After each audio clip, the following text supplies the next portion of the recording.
And I'll say this one last time, like March 3rd, 2021, I stated Square's the new JP Morgan. An amazing brother at the firm stated buying Square is like buying JP Morgan in 1871. And for all my creatives and all my entrepreneurs, because at first, I was bothered. But I had a couple interesting conversations, and it's a tip that I want to share for all entrepreneurs and creatives. Like, people are going to take, remix, or license your idea without permission, but it's important for you to execute upon the idea faster than everyone else can in the interim. But with that said, I want to give you the top 5 reasons that I love Square. So in addition, like, I think before Microsoft picked their new CEO, I always hoped that Jack would have been the CEO of Microsoft, but great track record, doing a great job at Twitter. And I don't think he gets enough credit for being able to run Square and Twitter at the same time. But look at these stats, like 30 million users on Cash App. It's one of the easiest ways ever to take payment. So like, if you go back to like 2003 or 2007 and you told someone, hey, if you take out your phone, you can put this little box on your phone and take payment from people, they would have looked at you like you were an alien, because it wasn't even possible at the time. So it was easier for anyone in comparison to if you had a business in 1980 or 1990 or 2000. And it was hard to get a merchant provider that was not destroying you with fees and then also getting you faulty hardware.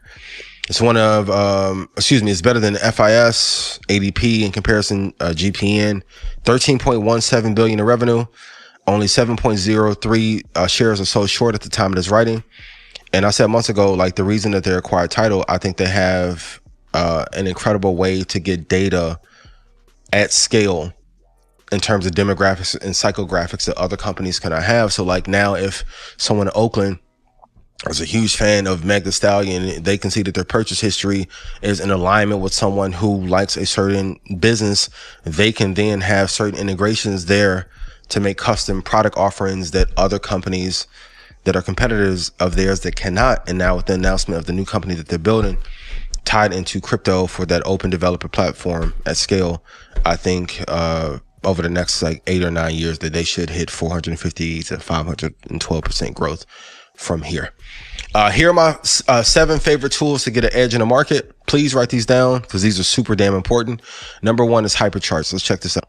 So let's say I'm watching a show and I'm like, I want to compare Teladoc versus, let's see, let's pick a company, Twist Biosciences.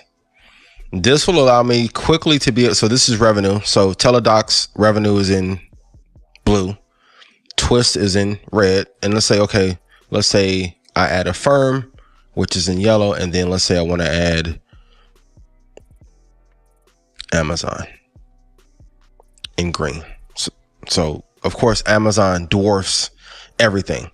So instead of pouring through financials like crazy, and I know a lot of you guys are asking me, hey, like, how do you read some of the investor relations newsletters and 10Ks and stuff like that? I'm like, you really don't need to per se.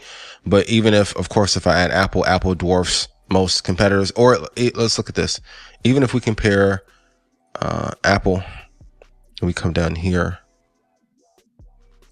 and then let's compare that versus Tesla, just to show you like the comparison of scale. Or let's do SPC, Virgin Galactic. You can see in comparison, they don't compare.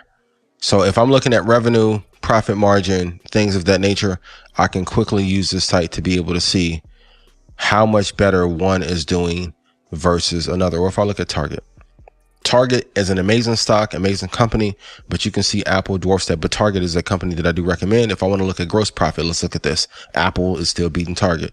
Let's do Target versus Fastly. Okay. Target's winning that race. Let's go to one of Trap's favorite, Chipotle. One of the greatest stories of all time. So we can see what the revenue is there. And let's say if we want to add in American Express, which is in green, and let's add one more. Let's do CRISPR because that gets brought up a lot. CRISPR's in purple. So let me just do Fastly versus CRISPR. Take out Chipotle, take out American Express. And you can see, I know everyone's saying that certain things are the future. When you look at gross profit, they're getting beat out overall by Fastly. If we look at revenue, you can see the same story. And even if you want to look at revenue year over year, you can compare these things, market cap, and you can see in one click which one is doing better in comparison. So hypercharts.co is one of my favorite sites that I use if I need to do some quick analysis on a company. Another site that I use if I want to get a cheat code is dataroma.com, and I'll click here right on this super investors tab, and then I'll go through and look. But this is the part that's great. You can look at their top holdings from left to right for every major investor here. So let's look at Chris Coleman at Tiger Global. And then we can see what his top holdings are, what the percentages are that he has under management. You can look at Bill and Melinda Gates Foundation. You can see how much they've either added and or reduced. And let's see if there's anybody else. Let's look at Charlie Munger. Bank of America, Wells Fargo, Alibaba, US Bank Corp, PKX. Now, even in this, you can see super concentration because Charlie has an edge. There's certain markers that he's trying to meet, but what he does not have is 58 stocks in his portfolio that he's managing. That is for a reason, because it's easier to study 5 businesses, going back to that 20% ratio that I told you guys about earlier, than it is to study 45 different businesses. But to round this list out, SMIs, oldschoolvalue.com, StockRow, and then a quarter app if you need to understand what the quarterly reviews were. And then, of course, a couple of weeks ago, I went on this rant about, best entries of all time, greatest investor in this era, excluding nobody. When I'm a little rapper right at the end. And then a good brother was like, hey, man, if that's the case, then why aren't you a billionaire? But and then like billionaire and these ethereal numbers are just measurement of how much capital is flowing. But then it's really about how much money is under management. So and I told him 280 million under management, which is a small number if you're going to run a fund, is to get to 1 billion gross is only 358% growth. I've done that percentage on 5 or more stocks in the last 14 months alone, on accident, many of which I gave away here. Even 2.3 billion under management at 358% growth will put the fund at 8.234 billion. If I walk away with 33% gross, I would not have that small of a percentage in the fund, but for hypothetical reasons, it will put me at 2.7 billion gross. I'm 38. The average successful hedge fund manager at 46.3. 2027, when the next crash happens, I will be prepared.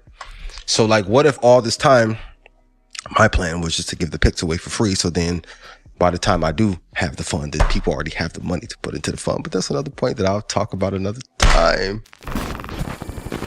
My graduates from my school being Forbes, bag drop. Bag drop. A mic drop, bag drop. Bag drop.